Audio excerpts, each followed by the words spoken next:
Hey everybody, it's Jason Blaha here, and it's time for another breakfast chat. I'm eating some chicken and rice.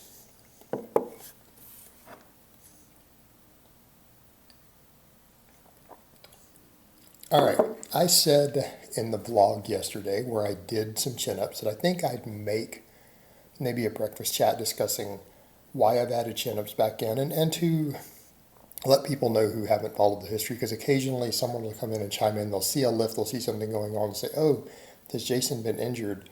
And it's kind of funny because we talked about it in vlogs for the last 9 to 10 months because they don't see the vlogs. But for those who are unaware, I developed a shoulder impingement in my right shoulder while doing ring pull-ups, and I did it last summer.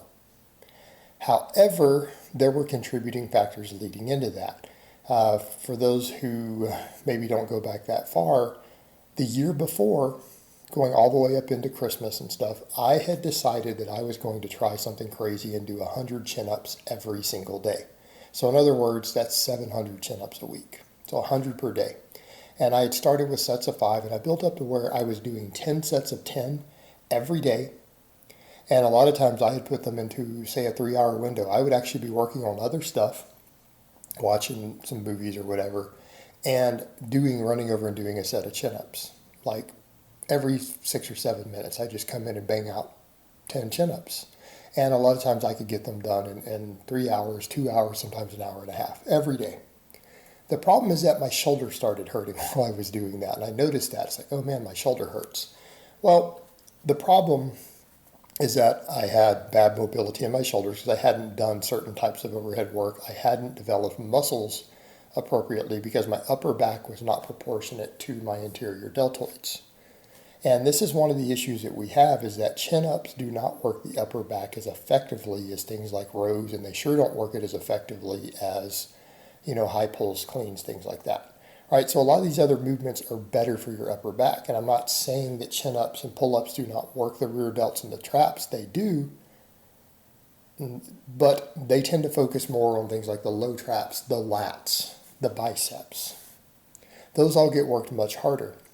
Well, the problem that we run into is that you can end up with very weak rear delts, very weak rotators on the backside like the infraspinatus, and when that happens, especially if you have really strong front delts, it can create imbalances that will impact your mobility. It will impact the spacing and things in your shoulders, which will make it easier to pinch a rotator cuff, right? You can actually pinch them between the bones. And because I was doing 100 chins a day, I started getting a lot of inflammation there because, again, the bone's rubbing against those rotator cuffs in a bad way.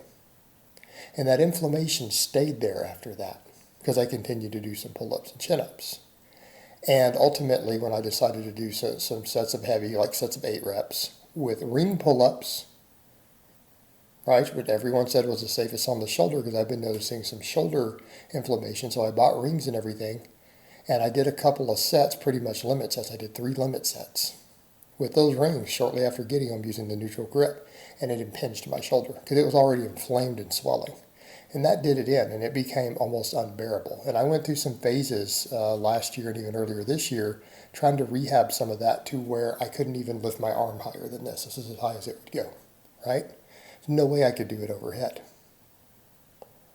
And so a lot of what I have done is been working to fix that. And the thing that I found the most effective, because I did tons and tons, I tried everything. The thing that I found the most effective was simply doing dead hangs, to where you reach up, grab the bar, hold on to it, and it was pretty excruciating at first. And what I had said a while back was, I will start doing chin-ups again if I can do a 30-second dead hang pain-free. A lot of people are like, you said you never do. I said, no. The reason for that is that means we can do them safely. If I can do a dead hang with my full body weight with no pain for 25 to 30 seconds, my shoulder mobility and health is good enough to safely do chins. And so I've slowly integrated them back in because I've got to that point. And for those curious, I do 3 dead hangs every single day for at least 20 seconds. The perk is it's adding some extra grip training. In fact, my forearms stay fatigued all the time because I do all this other training. And then I do that, I'm noticing my forearms kind of always feel it. they're always in a fatigue state. And, I'm going to have to get used to that. But I think over time, as I get used to those, it will be less fatiguing for my grip as my grip continues to get stronger again. Because I've gone into a phase of grip specialization, and now I'm finding I have to cut some of that grip training out because it's too much for my forearms with those dead hangs. But the dead hangs. And in fact, I chatted with a couple other coaches about it who've suffered shoulder issues, and some of them are going to try the same thing. And we'll see. If someone who's a pretty big name, he and I talked about it, and if it works for him, I'll see if he gives me a shout out or anything. You guys will know the name. He's a big name.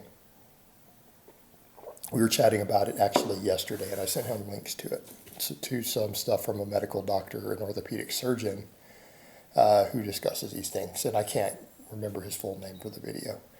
But it's easy enough to find. Just look up dead hangs for shoulder impingement.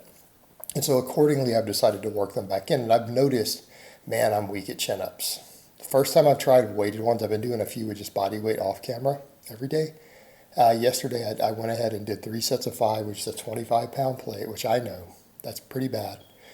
But I am over 220 pounds, so it's a respectable amount of weight. But still, compared to where I used to be, we need a lot of improvement there. But again, I noticed the extra bicep involvement. I noticed feeling again the whole middle back. It hit it in a different way than my rows and things have been. And I feel like for me, so people are like, so why do that? Well, because I feel like my middle back is a weak link on some of my squatting, right? I feel like my mid back is a weak link. And remember the first time I hit that big deadlift, what was I doing? First time I broke over a 600 deadlift since being on YouTube was coming off the tail end of those phases of doing those 100 chin-ups a day. Okay, I get carryover to my deadlift from chin-ups. I absolutely see carryover, both the grip strength, the middle back. So I need to be doing that, and I need that extra angle, right? I need that extra angle. The problem we run into is that when people do only chin-ups and pull-ups and they're not putting a heavy focus on rowing, I'm continuing to do rows and I'm continuing to do extra upper back stuff like I did hang pulls yesterday. So I'm doing heavy pendlay rows and hang pulls on top of the chins, and each of those exercises get just as much volume. So that my different angles that I'm hitting the back from as far as upper body pulls go are all getting equal attention. Again, we run into problems when people put way too much focus on chin-ups and pull-ups, or even throwing lat pull-downs in there, and not doing rowing, not doing any sort of other pulling for their upper back. That's where we run into problems. That is when, again, you're very likely to develop muscle imbalances. Now, in my case, I was strong at rows back then, but not as strong as now, because I've had to focus on them because I'm not doing chin-ups. It's really helped things like my rear delts. It's helped certain parts of my upper back a lot more. And so those have become more balanced. And again, the dead hangs are going to be the key for me because, again, I need the extra mobility. I need the stretching on all those ligaments and everything. And again, some experts have noted that the dead hang for many people is actually a total cure for shoulder impingement. And in some cases, some surgeons have noted that it's more effective than surgery is for fixing an impingement. It has a higher chance of success. It's not guaranteed, but it's quite successful. And I've had great luck doing it. So because I've done that and I can now do it pain-free, I'm able to add chin-ups in. And I will note my chin-ups yesterday were pain-free. They were pain-free. And again, I felt weak on them, so we know that there's some definite muscles that need to come up that are going to be a benefit to me because, again, having a weak link at any angle that we do is going to make us overall weaker, and we need to be strong at every angle, right? Just like I've been really weak at incline, so I've been pushing incline lately. Well, I need to get my chin-ups back up also, right? I don't need to be strong at just rows. I need to be strong at chin-ups also. We need to be strong at every angle, every stance. And again, we get all around strong. So they need to be added back in. I need that element in there because I'm no longer lifting at an intermediate or advanced level. I'm putting up elite numbers on squats and deadlifts. And if I want to continue to get everything stronger, I have to address everything. I need to be strong from every single angle. But we need to do it safely.